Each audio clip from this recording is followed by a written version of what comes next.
This lecture will discuss summation notation, which is simply a compact way of expressing long series of addition.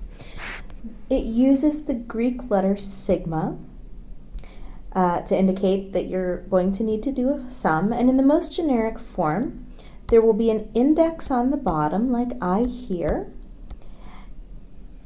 It will be set equal to some number, saying that you need to start the summation at that particular number, I naught here. And then it will go up to some value n, implying that you continue the sum until you reach the point when the index is equal to n.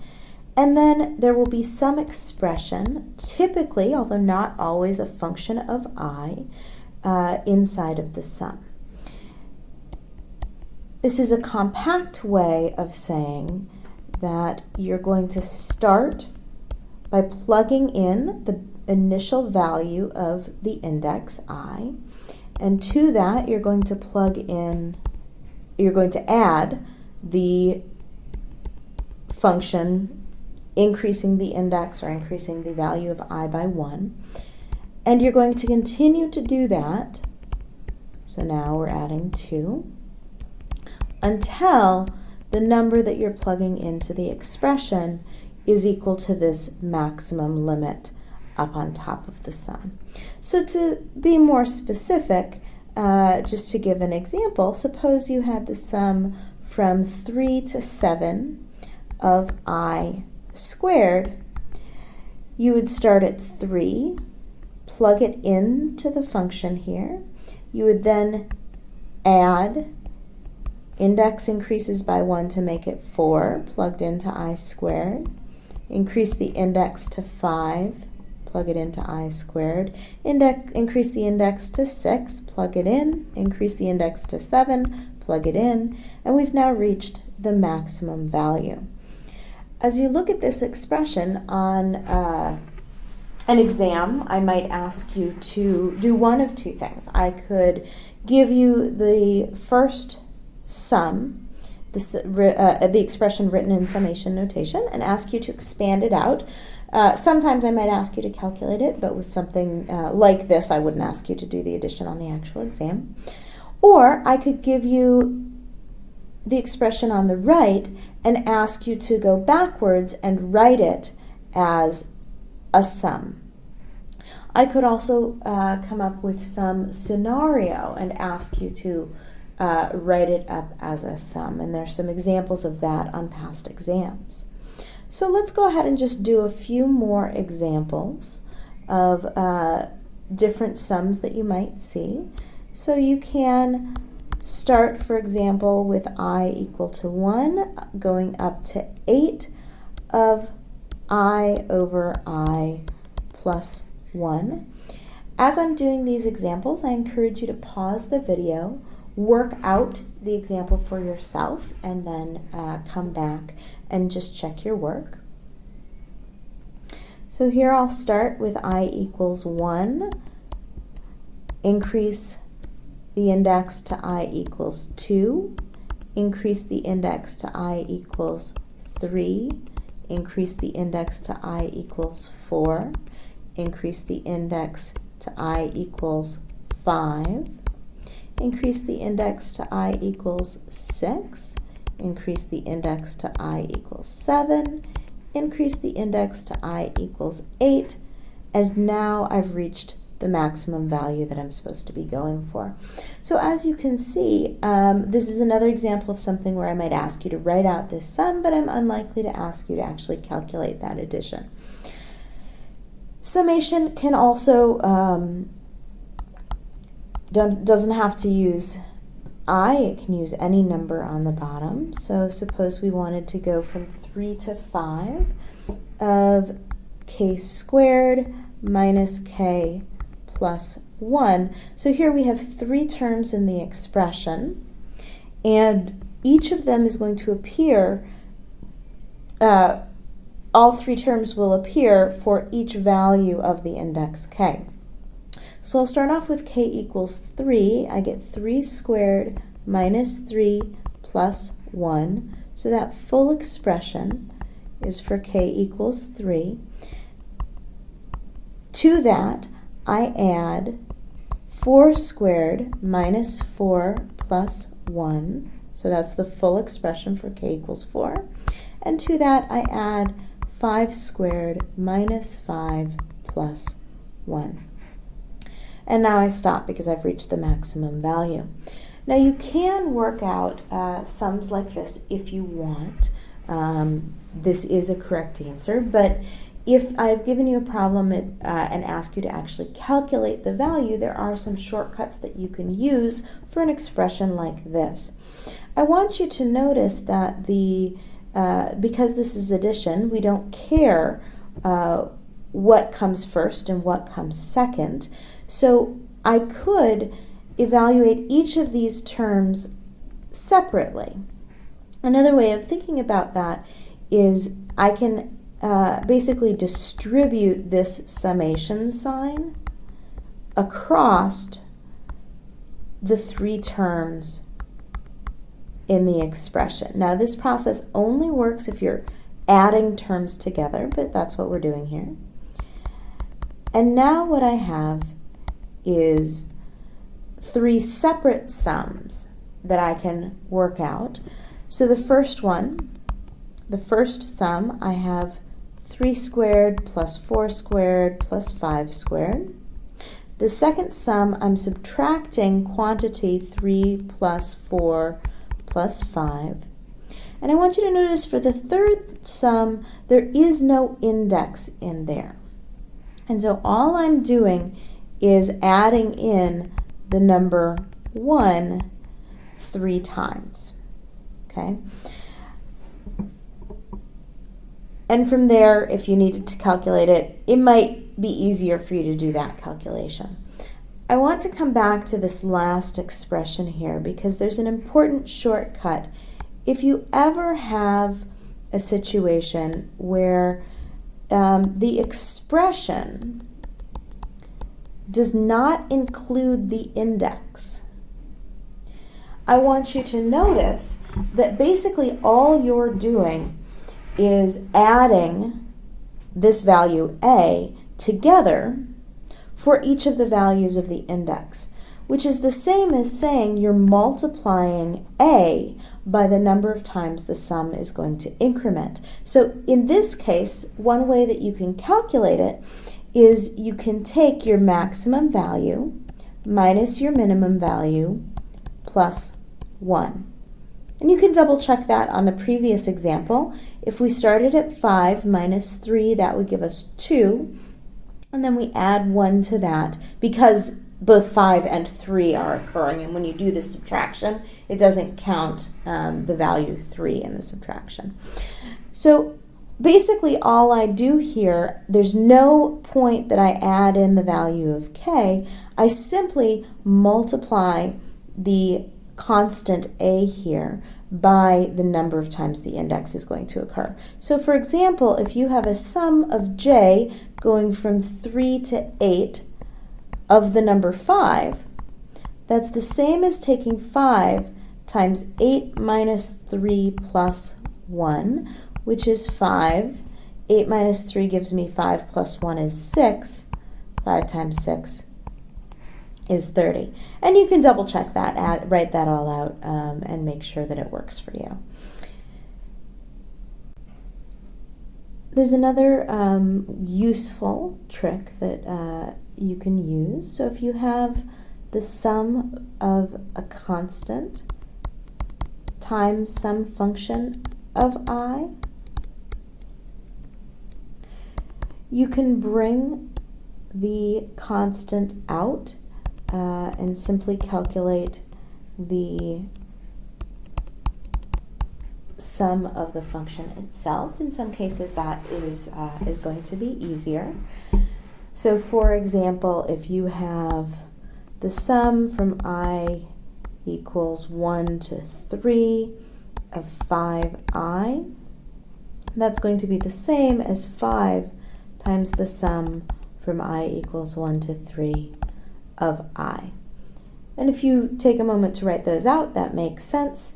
The first one is equal to 5 times 1 plus 5 times 2 plus 5 times 3, while the second one is equal to 5 times 1 plus 2 plus 3, and straightforward distribution shows you that those are the same. This particular sum, the sum from some base point, and we'll start with 1 and then make it a little more generic, of the index itself, is a special case with a known formula that you should know. The formula takes the maximum value of the index, n, times n plus 1 over 2. It's worth noting that this approach is only valid when you're starting with the index at 1, but I'll show you in a minute how to fix that if you have some other starting index. And the reason behind this is straightforward, but it takes a few examples to see. So I'm going to go ahead and imagine that, say, n equals 5. In that case, our sum is 1 plus 2 plus 3 plus 4 plus 5. What I want you to notice is that I can take each of these pairs of terms. If I start with the first and the last, and then the second to last, and if I divide them by 2, they have a value that's equal to this middle term. Okay? And so what I'm doing when I do this calculation up here is I'm basically recognizing that fact. I have the value of the last term times the value of the last term plus 1 over 2. And basically what that's saying is I add 1 to this last term, so that gives me this sum here, but it also gives me this sum right here, times the number of items in the sequence divided by 2. So in this case, there are 2.5 pairs whose value, when you add them together, is 6. Let's do this again, but for n equals 8. When n equals 8, we have 1 plus 2 plus 3 plus 4 plus 5 plus 6 plus 7 plus 8. We see that each of these pairs has a value of n plus 1. It adds up to 9. Okay, each of these pairs is adding up to 9. We see that there are 8 terms in the sequence, and that means that there are 4 pairs making up this sequence. So this first n plus 1 is the sum of each of these pairs, and then the n over 2 is the number of pairs in the sequence. Okay? Now, it's not important that you remember all of that detail as long as you remember this particular formula. If you ever are in a circumstance where you're starting at some value that is not 1, there is a trick that you can use. The trick is the following. You can recognize that this is actually the same as the sum from 1 to n minus the sum from 1 to I naught. So if you think about that for a moment, suppose I were interested in adding from I equals 4 to 8 of I. Okay, I can see the full summation for 1 to n up above. Okay, but since I want to start at 4, what I'm doing is subtracting off this first part. And let me clarify that. That should be I naught minus 1. So what you see is that in this case, I would take 1 plus 2 all the way up to 8 minus just the first part of the sum, 1 plus 2 plus 3, and I would be left with the sum I'm interested in, 4 plus 5 plus 6 plus 7 plus 8. Why is that helpful? Well, we have that formula that we can use that lets us calculate both of these sums. So in this case, I would have the sum from I equals 1 to 8 minus the sum from I equals 1 to 3. And I can plug in my formula from before for the first one. I have n is 8 times 9 divided by 2 minus my n here is 3 times 4 divided by 2. Okay, I can work that out. 72 over 2 minus 12 over 2, get 36 minus 6, or 30.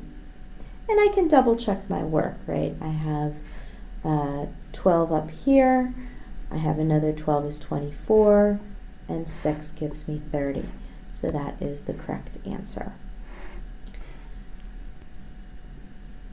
The other thing that, or another circumstance you may run into with summation notation is that you may see a double sum, or a situation where you're taking the sum of a sum. So in that case, you have a sum, say, from I naught to n, and a sum from k naught to m of some function of I and k. And the key here is to recognize that you need to work out this inside sum first and then apply the outside sum. In other words, the way that you would expand this out is first to leave the outside sum alone, not plug in anything for I, and take the inside sum, f of I k naught plus f of I k naught plus 1 plus all the way up to f of I n. And then when you take the outside sum, each of these terms is going to appear multiple times for each of the values of the relevant indices. So just to give a concrete example, suppose that you had the sum from k equals 1 to 3 of the sum from j equals 2 to 4 of k over j. So how would you work this out? One thing that it might help you to recognize is that k here is basically a constant within the context of that inside sum. So I can take the sum from k equals 1 to 3 of the constant k times, I'm now going to plug in 1 over j equals 2 plus 1 over j equals 3 plus 1 over j equals 4, and I'm done. Okay. I can then work that out. I see that to get it over a common denominator, I'm going to need to be over 12. So that's the same as saying the sum from k equals 1 to 3 of k times 6/12 plus 4/12 plus 3/12, which is the same as saying the sum from k equals 1 to 3 of k times 13/12. I can then substitute in for the values of k, expand out the sum. Now again, recognizing that 13/12 is a constant here, I move it outside of the sum, and then I just have k equals 1 plus k equals 2 plus k equals 3. I could have used that formula, but that doesn't seem like the most efficient use of my time. So I'll multiply that out, and I get 6 times 13 over 12, or simplifying it down, the 6 cancels out, and I get 13 halves, and I'm done. The last thing that it's worth, I think, doing an example problem for is how to handle it if I give you an expression and I ask you to write it using summation notation. So I'll go ahead and we'll start with a straightforward one. Suppose I gave you the expression 3 plus 6 plus 9 plus 12. Well, you might quickly realize that all of these are divisible by 3. The key thing to recognize about summation notation is you're always indexing increasing the index by 1 at a time. So in this case, I need to recognize that I can factor out a 3, and then I have 1 plus 2 plus 3 plus 4, which I can rewrite as 3 times the sum of I from 1 to 4 of I, and either of these would be just fine. They are equivalent. The sum from I equals 1 to 4 of 3I. There are other sort of trickier sums we might ask you to look at. So we might ask you to look at something that looked like this. It might be, say, 4x plus 7x plus 10x. And what I want you to recognize about each of these cases is that the coefficient on x here has only increased by 1 over the previous series that we saw. So I could think about factoring something out and using a sequence of 3i, but it needs to be something a little bit different than that. So how do I get the sequence? There's an x here that's just going to appear in the sum, but I need to think about how I get the sequence 4, 7, 10. Well, I could think about it as the sequence 3 plus 1 plus 6 plus 1 plus,